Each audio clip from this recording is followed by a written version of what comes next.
But up next, we have a mystery of the Boston Massacre, as it's called. What you're about to see is a dramatic reenactment of one of America's earliest unsolved mysteries.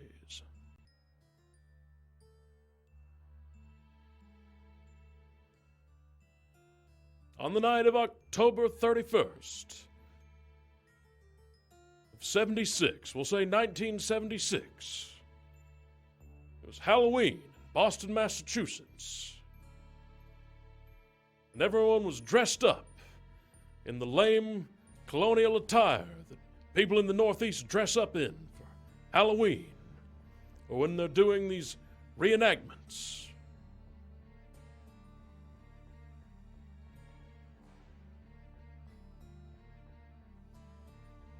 Michael Hanrahan, Richard Oxford, and Tyrion Lancaster were all participating in a Halloween party. And suddenly they were accosted by a British officer wearing a red coat, standing 8 feet tall, with powdered hair and crooked teeth. If you or anyone else you know knows the whereabouts of this British officer, please call us at 1-800-555-1776.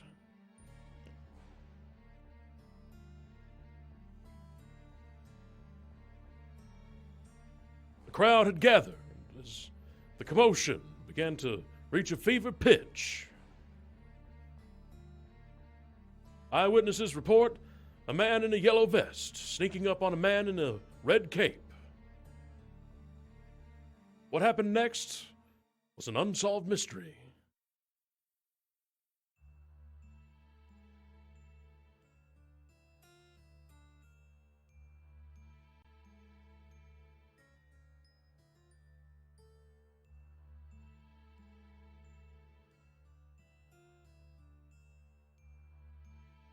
The man in the red cape was milling around, turned back around to face the man in the yellow vest.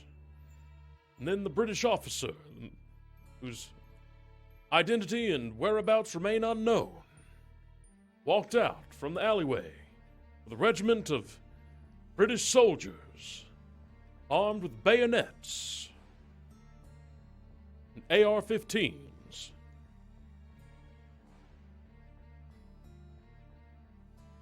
45 caliber Glock pistols, and drums.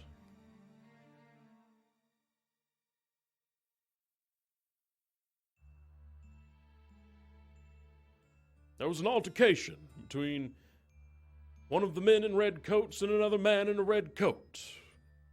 But soon, everyone's coat was about to run red with the blood of massacred Bostonians.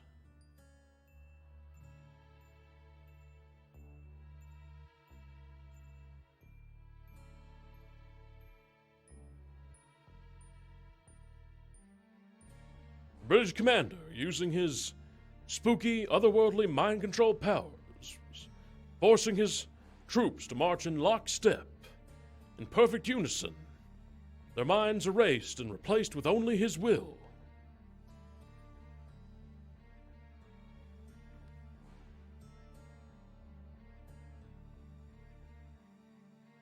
I can guarantee you that everyone here, pictured in this footage, is deeply racist.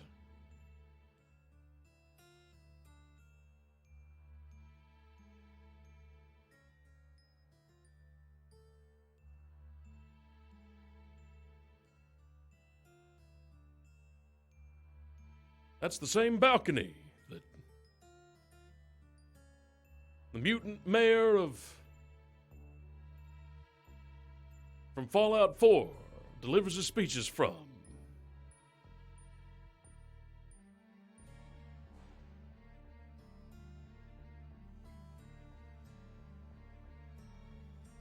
Then there's this asshole. Comes out and he has an altercation with One of the men dressed in red is trying to sleep. He's wearing his pajamas and his bathrobe and his nightcap and his sleeping gloves and his sleeping ascot, and he's just trying to get 40 winks. He can't deal with all the commotion. He's so angry, perhaps it even drove him to murder.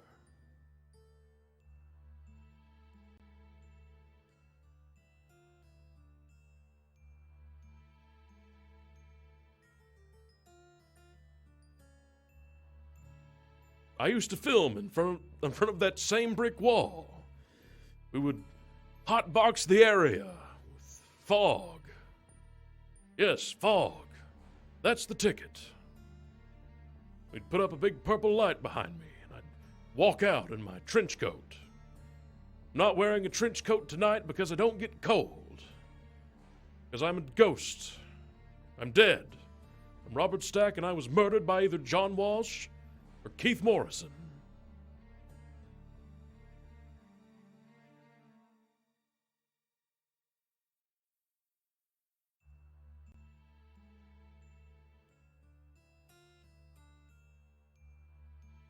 The altercation got even more heated.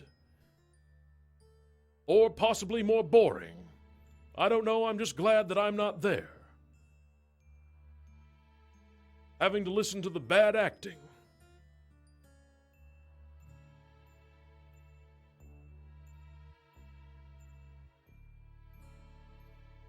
Colonial reenactments are basically improv classes for racists.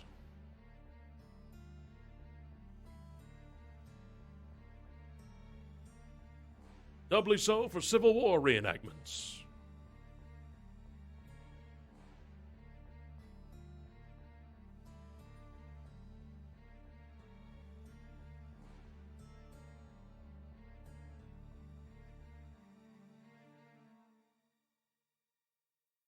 The man in his black sleeping gown is getting even more heated in his discussion with the man in his red walking cape and the other gentleman in his yellow carousing coat.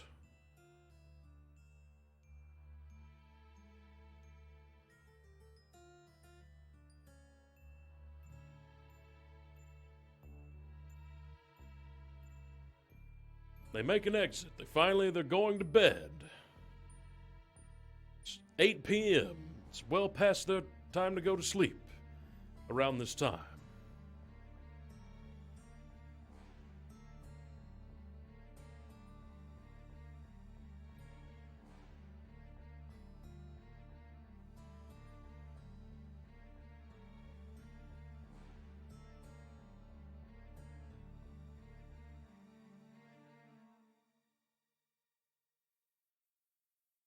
And here come the handmaids, just allowed to walk around without the protection of their guardians.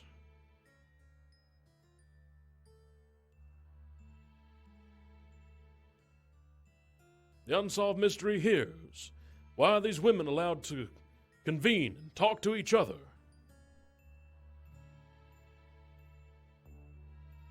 Surely they're up to seditious activity. And not the good kind that benefits white landowning males.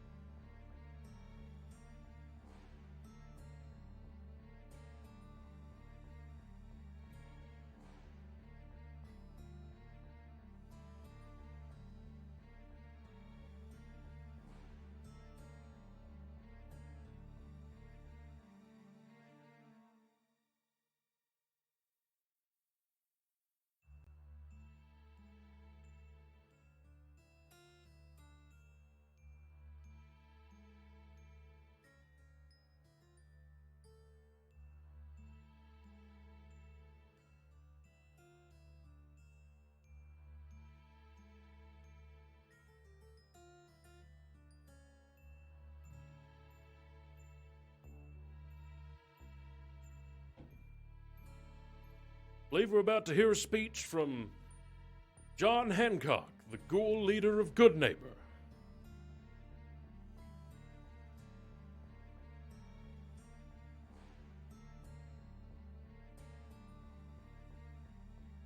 Now these women are being escorted to the pillory, where they'll be pelted with rotten produce for speaking out of turn and thinking thoughts not approved by their husbands.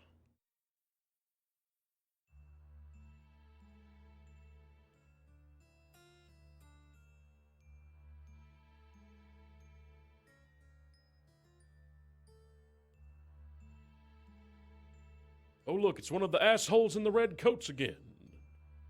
And these two are drunk. Well, all three of them are drunk, everyone was, in 1776. The only way to stand the smell of everyone else around you is to numb your senses with alcohol. No great mystery there.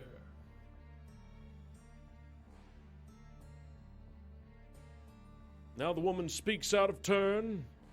The man at the guard shack will be executed at sunrise.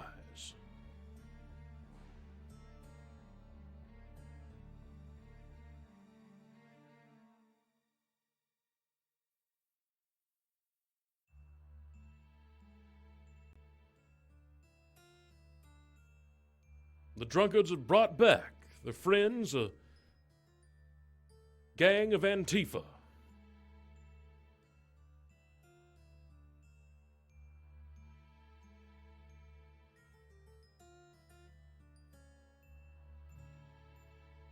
These men are illegally protesting on a public thoroughfare. They would be perfectly justified in being run over by a runaway ox cart.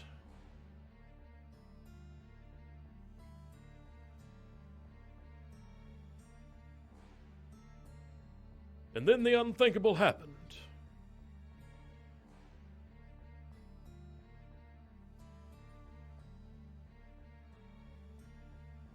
They started waving rulers at the man wielding a bayonet and musket. They were the wooden rulers that had the metal part running down the edge. Extremely dangerous. British Army claimed that the guardsman was well within his rights to shoot back, to defend himself. He felt unsafe. He was joined by a multitude of his other fellow redcoats. And suddenly, one of them was assaulted by a Frenchman who showed up out of nowhere.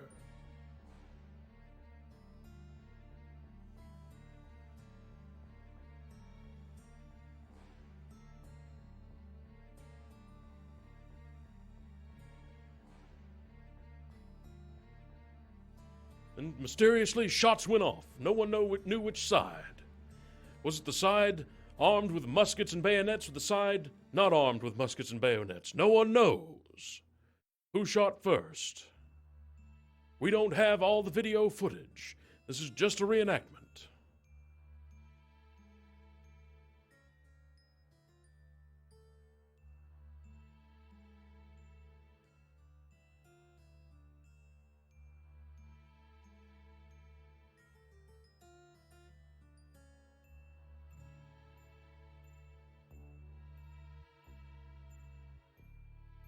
And then another man wearing a dress walked up and pulled out a sword.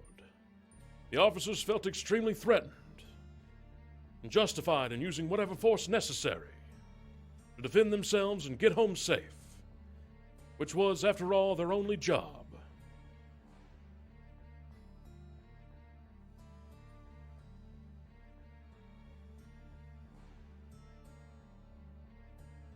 There's no telling who's responsible for the deaths at the Boston Massacre. Could it have been the men that were armed with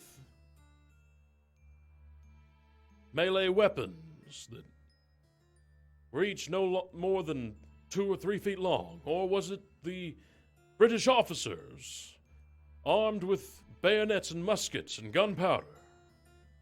It is an unsolved mystery.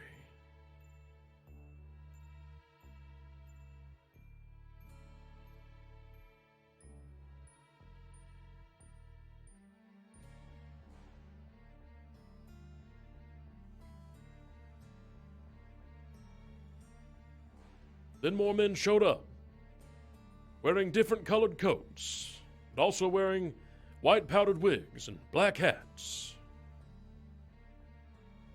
They must be the bad guys.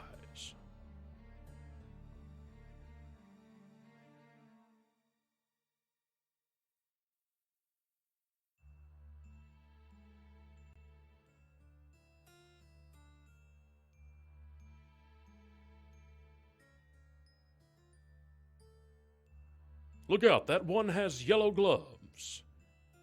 He might be Bugs Bunny, dressed up like some sort of colonial guy. Still haven't gotten to the bottom of that mystery. Who here is actually just Bugs Bunny, dressed up to look like a human being, trying to outwit his human rivals?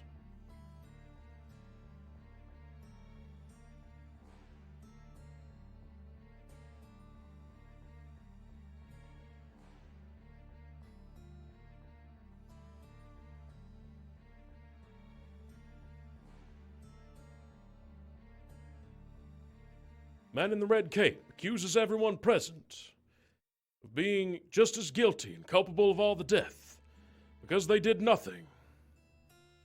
They could have called in more police, and yet they would rather just watch the carnage unfold. The real mystery here is why all these useless Bostonites just stood beside and did nothing, as life and limb were lost on this night in 1776.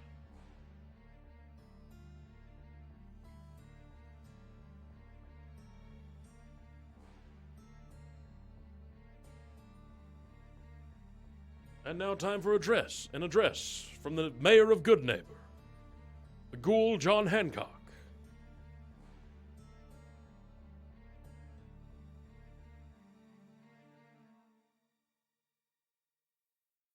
Everyone's in attendance. Ghouls and humans and that one transgender robot who runs the weapon shop. Welcome back to Unsolved Mysteries. We're discussing the mystery of the Boston Massacre of 1776. Here with us now, we have the president of the Boston Colonial Reenactors Union.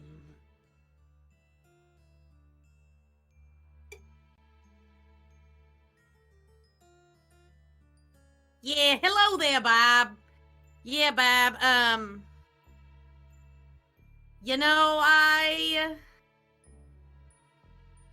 I really don't know what the mystery of the Boston Revolution is. I do know that the mystery of that day, it was awful. We were all in line for that bathroom, and it was just the one guy that was guarding it.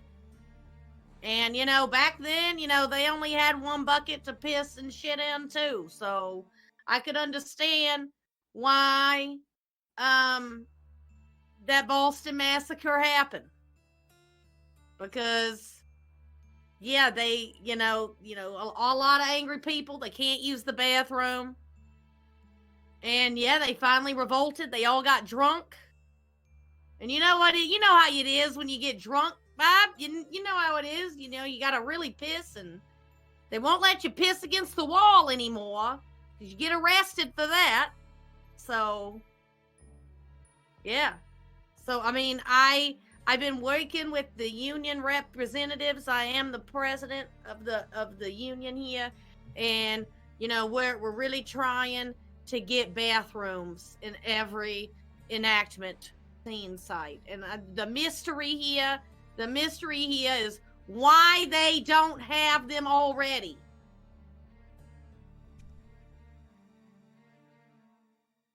Thank you for having.